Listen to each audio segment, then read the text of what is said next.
Hello दोस्तों, आज की इस नई वीडियो में आप सभी लोगों का स्वागत है। आज की वीडियो में हम लोग बात करेंगे बीए थर्ड सेमेस्टर के राजनीति विज्ञान के आईएमपी क्वेश्चन को आज हम लोग देखने वाले हैं। आप लोगों का कमेंट आ रहा था कि सर हमारा भी आईएमपी क्वेश्चन आप दे दीजिए ताकि हम कम समय में सिर्फ उन्हीं प्रश्न को अच्छे से तैयारी कर लें और अच्छा नंबर ला सकें। बिल्कुल आप सब लोग इसको अच्छे से तैयारी करें, अच्छे से पढ़ें। नो डाउट आप सब लोग इनको अच्छे से तैयारी करके अच्छा नंबर ला सकते हैं। अगर वीडियो में नए आए हो दोस्तों तो वीडियो को जाके सब्सक्राइब कर लेना, क्योंकि इस तरह से आप लोगों को आईएमपी क्वेश्चन हमारे वीडियो के माध्यम से मिलेगा। ठीक है दोस्तों, चलिए वीडियो को हम लोग स्टार्ट करते हैं। आज हम लोग देखने वाले हैं राजनीति विज्ञान के आईएमपी क्वेश्चन पूरा। ठीक है, यहाँ पर है कुल मिला के आपको 4 यूनिट देखने के लिए मिलेगा। यूनिट पहला है यूनानी के बारे में दिया है, यूनिट दूसरा है मध्य युग के बारे में दिया है, यूनिट तीसरा है आधुनिक चिंतन है, और यूनिट 4 है आधुनिक से समयकालीन की ओर। ठीक, ये 4 यूनिट आप पढ़ेंगे। और ये जो नंबर का डिवाइड किए गए हैं, जैसे आप पहला दूसरा सेमेस्टर में दिए हैं वही रहेगा। ओके, एक बार पढ़ लीजिएगा। और पहला सेमेस्टर में ये सब चीज को आपने फॉलो किया है, इसके पहले वाला और वीडियो देख लेना अगर नहीं समझे हो तो। अब देखो बच्चों, यहाँ पर जो शॉर्ट क्वेश्चन है जो आपको लग रहा है, इसमें से जितना क्वेश्चन आप पढ़ सकते हैं उनको आप थोड़े से अच्छे से कवर कर लेंगे। ओके, छोटा छोटा सवाल है, ज्यादा नहीं है। ये आपका एक पेज में आपका 3 उत्तर बन जाएगा, है ना, और कहीं में तो 4 या 5 उत्तर बन जाएगा। ठीक, ऑब्जेक्टिव क्वेश्चन भी आपके यहीं से बनेगा। जैसे यहां पर देखो लिखा है यूनानी राजनीतिक चिंतन की विशेषता क्या है बताना है, तो आपको 2-3 विशेषता या 4 विशेषता बता देना है। ठीक, कवर हो जाएगा। छोटा छोटा है, इसको आप पढ़ेंगे। साइंस के जो पेपर रहता है ना बच्चों, उसमें डायग्राम के साथ ये बनाओ वो बनाओ, बहुत सारा मामला फंसता है। इसमें ऐसा कुछ नहीं है, तो आप लोग को दिक्कत फिर नहीं होगा। चलो अब देखते हैं हम लोग दीर्घ उत्तरी प्रश्न का हमारे पास आईएमपी क्वेश्चन क्या क्या बन रहा है। हम चिन्ह लगाएंगे और देखो कुल मिला के 17 प्रश्न दिया है, लेकिन हम 17 पढ़ पाएंगे क्या? नहीं पढ़ पाएंगे। क्यों? समय हमारे पास उतना नहीं है। ठीक, जो बच्चे अभी स्टार्ट किए तैयारी करना, उसके लिए तो रामबाण है हमारा आज का वीडियो। ठीक, देखो यूनानी राजनीति चिंतन के प्रमुख विशेषता क्या है, पहला सवाल देखते हैं। और सुकरात के दर्शन में ज्ञान और अज्ञान का महत्व क्या है? ये प्रश्न आया हो चाहे मत आया हो, लेकिन आप इसको पढ़ लेंगे। अगला सवाल जो वेरी वेरी एमपी क्वेश्चन है, प्लेटो के आदर्श राज्य की व्याख्या करनी है। पहला क्वेश्चन वेरी एमपी है। दूसरा, प्लेटो के न्याय सिद्धांत की व्याख्या करना है, दूसरा एमपी है। और देखते हैं प्लेटो के शिक्षा सिद्धांत की विवेचना करना है। छठवा है प्लेटो प्लेटो के साम्यवाद सिद्धांत का वर्णन करना है, ये छठवा वेरी एमपी क्वेश्चन है।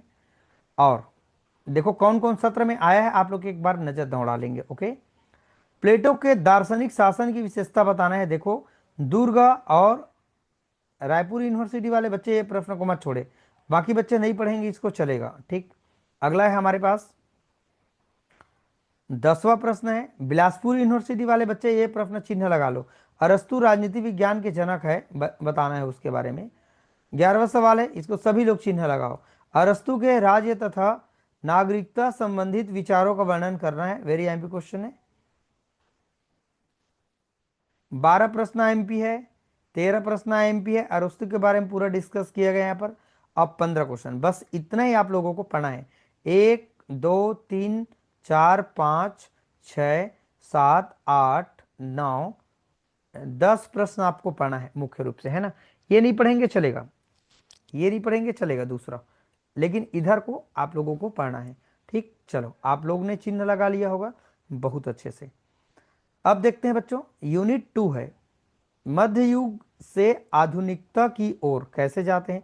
ये शॉर्ट को आप लोग पढ़ेंगे ना, इसके लिए कोई परेशान, जो जो आपसे तैयारी हो पाता है उनको करेंगे। और बहुत सारा प्रश्न आपका लॉन्ग क्वेश्चन में कवर हो जाता है, तो लॉन्ग क्वेश्चन अगर आपने पढ़ लिए तो शॉर्ट ऑटोमेटिक आपसे हो जाएगा।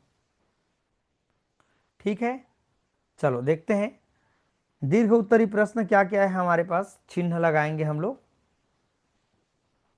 देखो सबसे पहले आप चिन्ह लगाएंगे मध्य युगीन राजनीतिक चिंतन की विशेषता बताना है, ये पहला सवाल आप लोग कर लेंगे, 4 नंबर के लिए बनेगा ना। और देखते हैं अगला है धर्म सुधार आंदोलन के परिणाम स्वरूप यूरोप में किस प्रकार की धार्मिक, सामाजिक और राजनीतिक परिवर्तन आए हैं, विस्तार से बताना है, शॉर्ट में पढ़ सकते हैं। अब देखते हैं 8वां सवाल, वेरी एमपी है। धर्म और नैतिकता के संबंध में बताना है आपको। ठीक है, अगला है 9वां क्वेश्चन, मैकियावेली का दर्शन, ये बताना है आपको। और ये यहाँ पर दो ही प्रश्न एमपी बन रहा है, खास करके 8वां और 9वां। और एक पहला पढ़ लेंगे, दूसरा पढ़ लेंगे, और एक प्रश्न और पढ़ लेंगे। आप इसको तैयारी कर लें। अ, किसको तैयारी कर लेंगे? धर्म, अच्छा ये है ना, पुनर्जागरण काल का प्रारंभ और उसका यूरोप की सांस्कृतिक, राजनीतिक और धार्मिक धारा पर प्रभाव को बताना है। ये प्रश्न आपको पढ़ लेना है। और अगर आपको लगता है कि चौथा, पांचवा, छठवां में से कोई एक पढ़ लेना चाहिए, तो आपके अनुसार है, आप पढ़ सकते हैं। अगला यूनिट है यूनिट तीसरा, आधुनिक चिंतन है। शॉर्ट क्वेश्चन आप अपने हिसाब से तैयारी कर लेंगे। लॉन्ग, हॉब्स के सामाजिक समझौता सिद्धांत का मूल्यांकन करना है, वेरी एमपी क्वेश्चन। और देखते हैं, हमारे पास कुल मिला के आपको मिलेगा 14 प्रश्न के आसपास। 12 प्रश्न है। 12वां क्वेश्चन बहुत ज्यादा इंपॉर्टेंट है, प्रतिनिधि शासन के संबंध में जे एस मिल के विचारों को बताना है। 11वां क्वेश्चन बहुत इंपॉर्टेंट है, मिल के स्वतंत्रता संबंधित विचार को बताना है। 10वां सवाल आपका इंपॉर्टेंट है, जे एस मिल ने बेंथम के उपयोगितावाद को बताना है। और हमारे पास आईएमपी 9वां क्वेश्चन, बेंथम के उपयोगितावाद संबंधित विचार को बताना है। 8वां सवाल आईएमपी है, रूसो के सामान्य इच्छा के सिद्धांत को बताना है। 7वां सवाल आया है, देखो कितना बार आया है, अलग अलग यूनिवर्सिटी में चिन्ह लगा लो।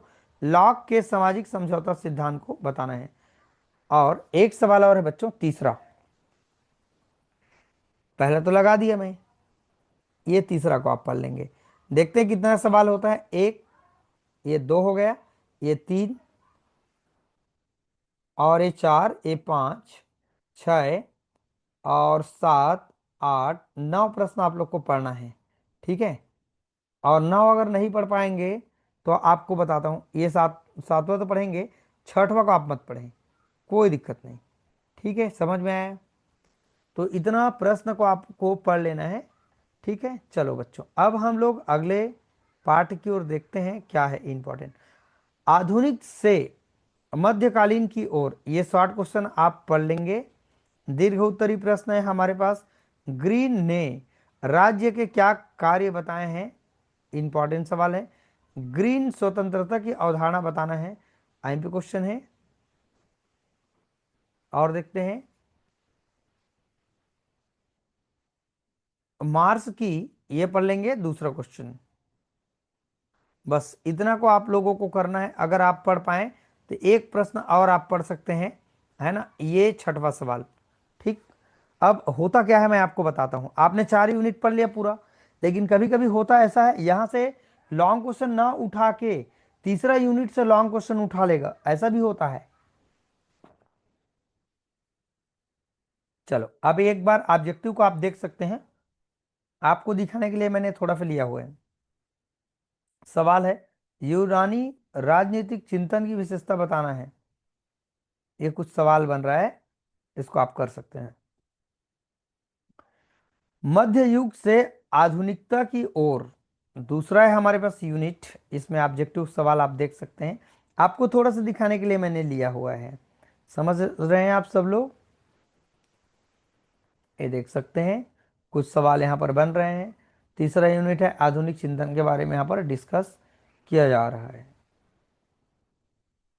ये चौथा यूनिट है। ठीक है, कुल मिला के सभी चैप्टर हमारे लिए यूनिट इजी है एकदम, है ना। चलिए बच्चों, आज की वीडियो में हमने समझा हमारे पास आईएमपी क्वेश्चन क्या क्या है, इनको आप सब ने बहुत अच्छे से कवर कर लिया, और मज़ा भी आया होगा आप सब लोगों को चिन्ह लगा के। ठीक है, तो सबको आप लोग बहुत ध्यान से पढ़ें, समझे बच्चों, आप सबके लिए बहुत खास हमारे पास ये आईएमपी क्वेश्चन रहा। चलिए, चैनल में नया है, चैनल के जाके सब्सक्राइब जरूर कर लेना। आपके जितने दोस्त तैयार हैं ना, उनको शेयर कर देना, क्योंकि जी भी एस ई बहुत सारा भी और आपको मिलेगा थर्ड सेम के बाद फोर्थ सेम में, तो वहाँ भी हमारा यूट्यूब चैनल आपको हेल्प करेगा। ठीक है बच्चों, एक बार कमेंट करके मुझे ज़रूर बताना। चलिए, वीडियो को आज करने के लिए थैंक यू सो मच।